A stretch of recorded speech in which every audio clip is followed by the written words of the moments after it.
राधे राधे बंधुओं, आज मैं आपको पौष मास में आने वाली पुत्रदा एकादशी व्रत की कथा श्रवण करवा रही हूँ।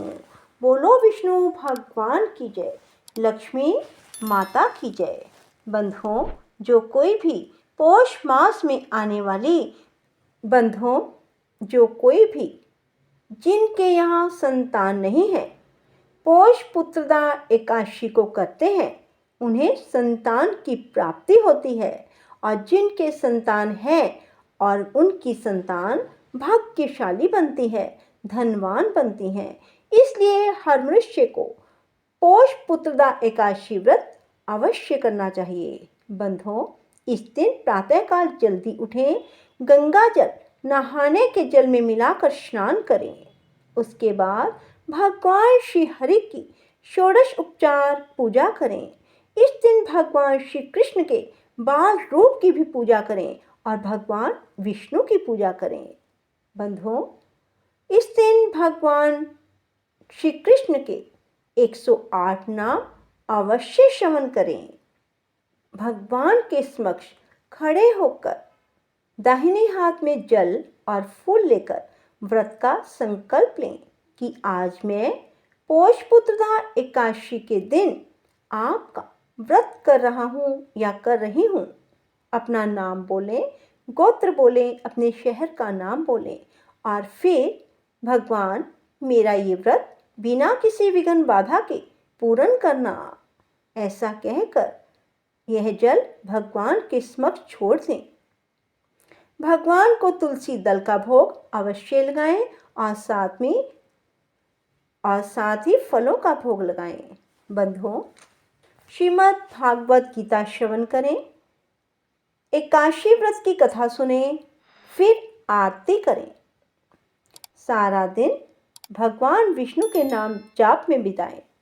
अन्न ग्रहण भूलकर भी ना करें। रात्रि जागरण करें। भगवान विष्णु के समक्ष शुद्ध देसी घी का दीपक जलाएं। भजन कीर्तन करें, नृत्य करें। प्रातःकाल जल्दी उठें, फिर से भगवान विष्णु की षोडश उपचार पूजा करें और फिर किसी ब्राह्मण को भोजन कराएं और फिर स्वयं व्रत का पारण करें।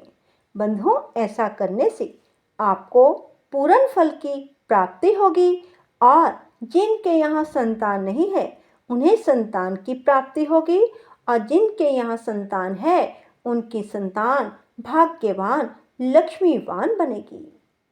उनका भाग्य उज्जवल होगा। बोलो विष्णु भगवान की जय, बाल गोपाल की जय। बंधुओं, पौष पुत्रदा एकादशी व्रत के पुण्य से मनुष्य तपस्वी, विद्वान, लक्ष्मीवान होता है। अब आप पौष पुत्रदा एकादशी व्रत कथा श्रवण करें। भद्रावती नगरी में सुकेतुमान नाम का एक राजा राज्य करता था। उसके कोई पुत्र नहीं था। उसकी स्त्री का नाम शैफ्य था। वह संतानहीन होने के कारण सदैव चिंतित रहा करती थी। पुत्रहीन राजा के पितर रो रो कर पिंड लेते और सोचा करते, इसके बाद हमें कौन पिंड देगा। राजा पुत्र ना होने के कारण हर समय दुखी रहता। उसे बंधु बांधव, धन, हाथी, घोड़े, राज्य वैभव आदि सभी अर्थहीन प्रतीत होते थे। राजा सदैव यही विचार करता रहता, मेरे मरने के बाद मुझको कौन पिंडदान देगा। बिना पुत्र के पितरों और देवताओं का ऋण कैसे चुकेगा। जिस घर में पुत्र ना हो, उसमें सदैव अंधेरा रहता है। इसलिए मुझे पुत्र की उत्पत्ति के लिए प्रयत्न करना चाहिए। जिस मनुष्य ने पुत्र का मुख देखा है, वह धन्य है। उसको इस लोक में यश और परलोक में शांति मिलती है, अर्थात उसके दोनों लोक सुधर जाते हैं। पूर्व जन्म के कर्म से ही इस जन्म में पुत्र, धन आदि प्राप्त होते हैं। राजा इसी प्रकार रात दिन सोचा करता और चिंतित रहता। राजा ने अपने शरीर को त्याग देने का विचार किया, परंतु आत्मघात को महान पाप समझकर उसने ऐसा ना किया। एक दिन राजा अपने घोड़े पर चढ़कर वन को चल दिया और पक्षियों और वृक्षों को देखने लगा। उसने देखा वन में मृग, व्याघ्र, सुअर, सिंह, बंदर आदि अपने बच्चों के साथ भ्रमण कर रहे हैं। हाथी अपने बच्चों और हथनियों के साथ घूम रहे हैं।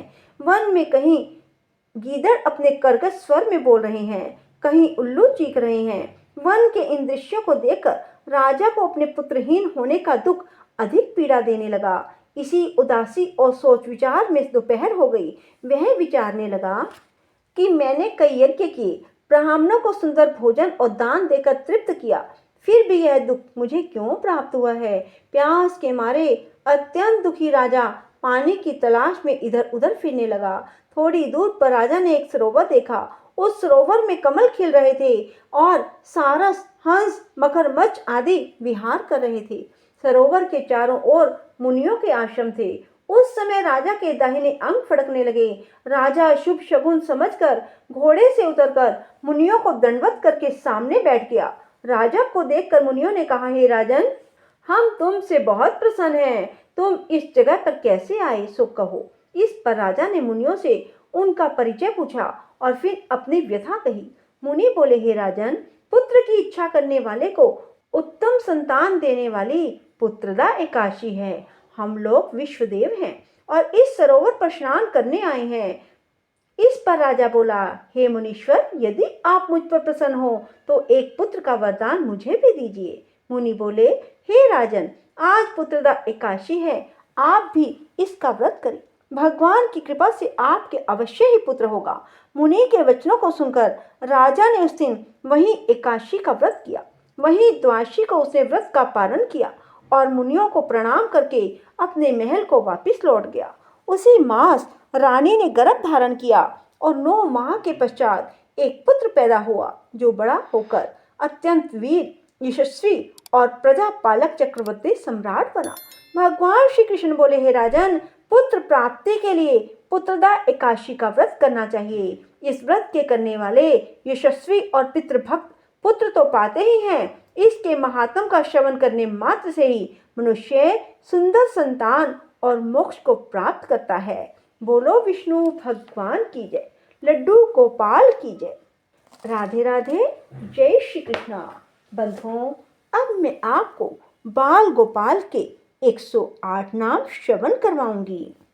ओम क्लीं देवः कामदेवः कामवीर शिरोमणि श्री गोपालो महीपाल सर्ववेदांग पारगः धरणी पालको धन्य पुंडरीकै सनातन गोपति भूपति शास्ता प्रहर्ता विश्वतोमुख आदिकर्ता महाकर्ता महाकाल प्रतापवान जगत जीवो जगत धाता जगत भर्ता जगत वसु मत्स्यो भीमा कुहु भर्ता हर्ता वराह मूर्तिमान नारायणो ऋषिकेशो गोविंदो गरुड़ध्वज गोकुलेन्द्रो महाचंद्र शर्वरी प्रिय कारकः कमला मुख लोलाक्ष पुंडरीकशु भाववः दुर्वासा कपिलो भौमय सिंधु सागर संगम गोविंदो गोपतिर्गोत्र कालिंदी प्रेम पूरकः गोप स्वामी गोकुलेन्द्रो गोवर्धन परव्रत नंद आदि गोकुल त्राता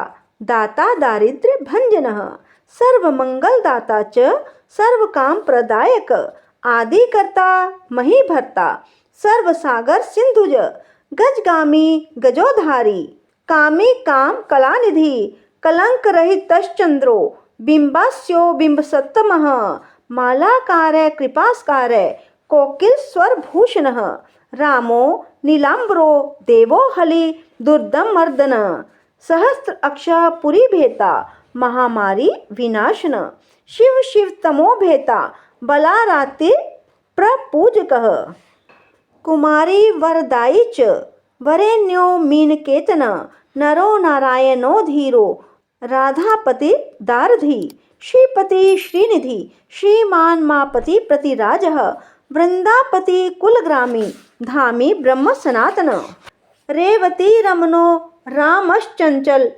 चारुलोचन रामायण शरीरो अयम रामी रामे श्रेयपति शर्वर शर्वरी शर्वः सर्वत्र शुभदायक राधा राधितो राधी राधा चित प्रमोदक राधा रति सुखोपेतो राधा मोहन तत्पर राधा वशी करो राधा हृदयाम्भो षटपद राधा लिंगन सम्मोहो राधा नर्तन कौतुक राधा संजात संप्रीति राधा काम फलप्रद वृंदापति कोशनिधि कोक्षोक विनाशक चंद्रापति चंद्रपति षट्चंड कोदंड भंजन रामो दाशारथी रामो भृगुवंश सम उद्धव आत्मा रामो जित क्रोधो मोहो मोह अंध भंजन वृषभानुर्भवो भाव काश्यपी करुणानिधि कोलाहलो हली हाली हेली हल धर प्रिय। राधे राधे, जय श्री कृष्णा। बंधुओं, यदि आपको हमारी वीडियो पसंद आए तो इसे लाइक करने के साथ साथ शेयर अवश्य करें और कमेंट बॉक्स में राधे राधे लिखना ना भूलें, ताकि आपको कथा श्रवण का पूर्ण फल प्राप्त हो सके। बोलो विष्णु भगवान की जय, बाल गोपाल की जय। राधे राधे, जय श्री कृष्णा। धन्यवाद।